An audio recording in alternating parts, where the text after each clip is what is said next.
안녕하세요. 반갑습니다. 출근길에 듣는 보험 이슈의 보험 덕후 보타쿠입니다. 오늘은 생산 가능 인구 감소가 보험 영업 시장에 미치는 영향이 무엇인지 이 부분을 간단히 짚어보고 가겠습니다.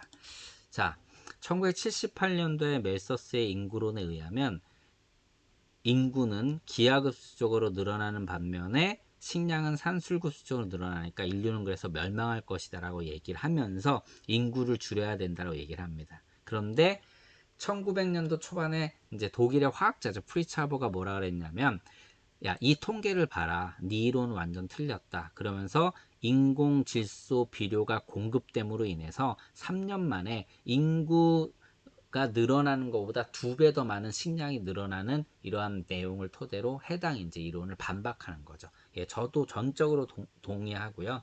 제가 강의 때도 늘 이야기를 드리는 부분이 있는데 세계 경제 성장의 기인한 가장 큰 원동력은 바로 인구의 증가라고 저는 말씀드립니다. 그리고 기술 발전이겠죠. 그래서 뭐 치킨으로 따지면 후라이드 반 양념 반 이렇게 얘기를 하는 건데, 자, 인구가 증감으로 인해서 결국은 경제 성장이 됐었고요.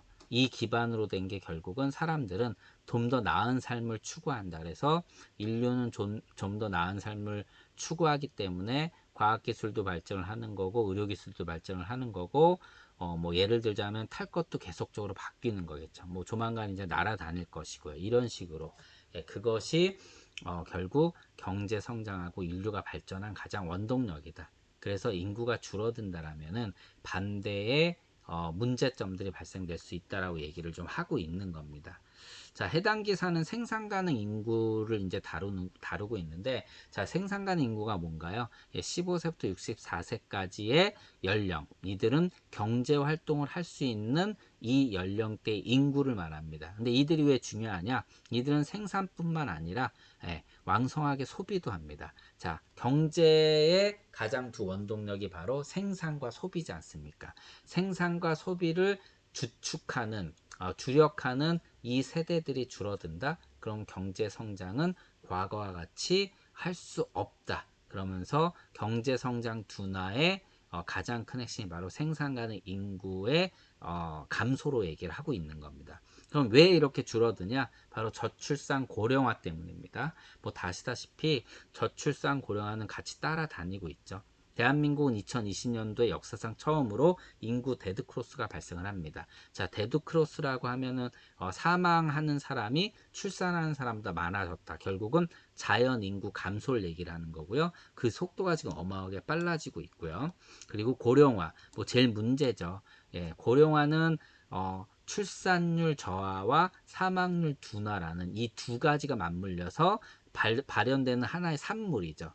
결국 세계 인구는 2064년도에 97억 명 찍고 내려갈 건데 대한민국 2020년도에 벌써 찍었다는 얘기죠.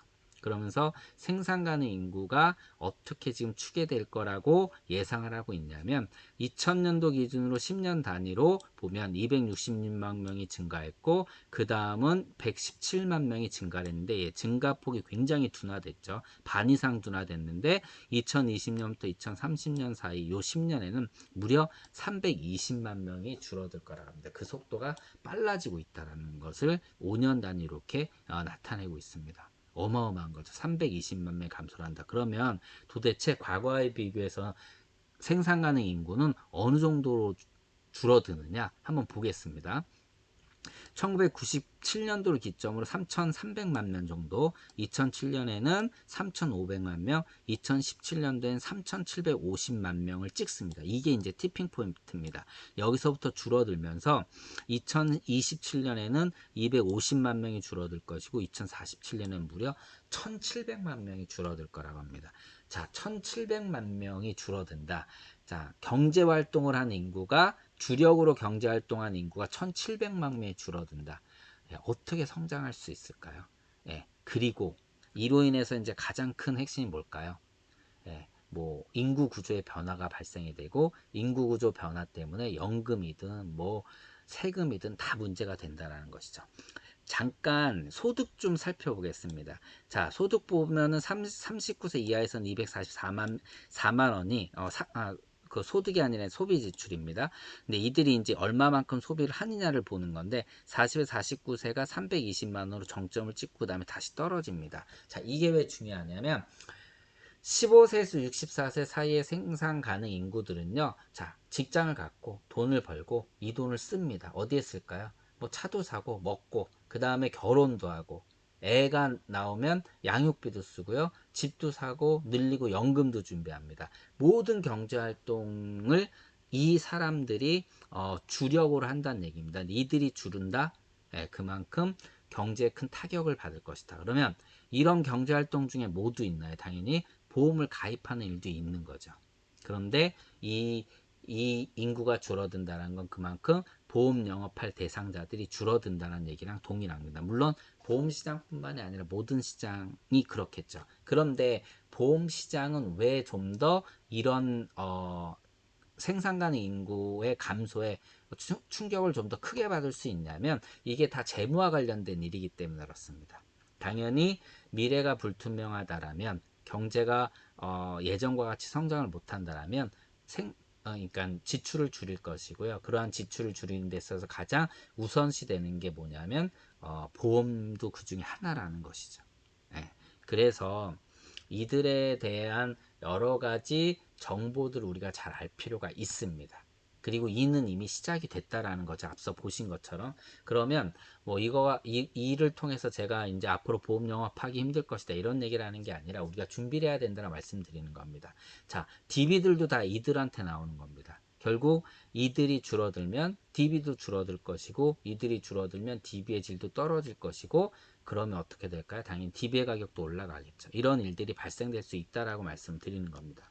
그리고 이제 이렇게 인구 구조가 바뀌게 되면 가장 문제가 되는 거 우리가 연금을 얘기할 때 세금 얘기할 때 결국은 부양자 수잖아요.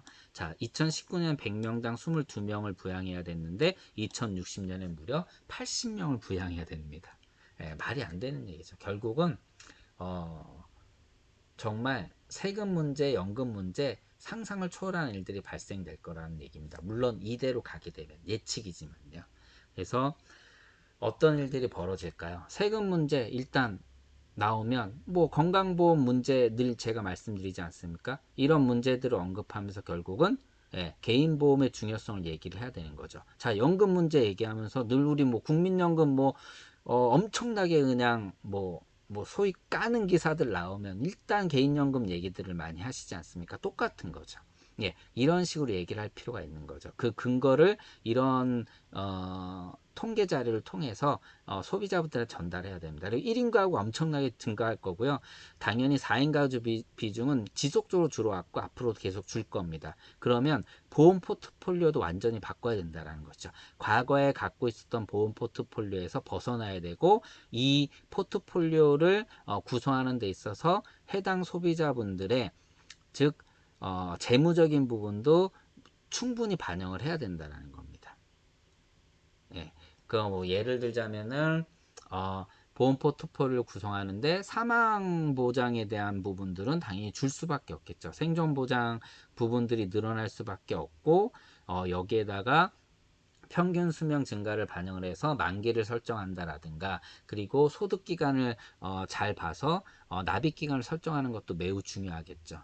그리고 1인 가구 비중이 자꾸 늘어난다라면 다 아시다시피 연금에 대한 니즈가 높을 거고요. 그리고 이들은 뭐 반려견들을 같이 반려견들과 있다 보니까 뭐 펫보험에 대한 문제라든가 배상책임 보험에 대한 문제들 이런 것들도 굉장히 효율적으로 이제 접근할 수 있겠죠. 여기에다가 화재보험도 이 중에 하나가 될 것이고요.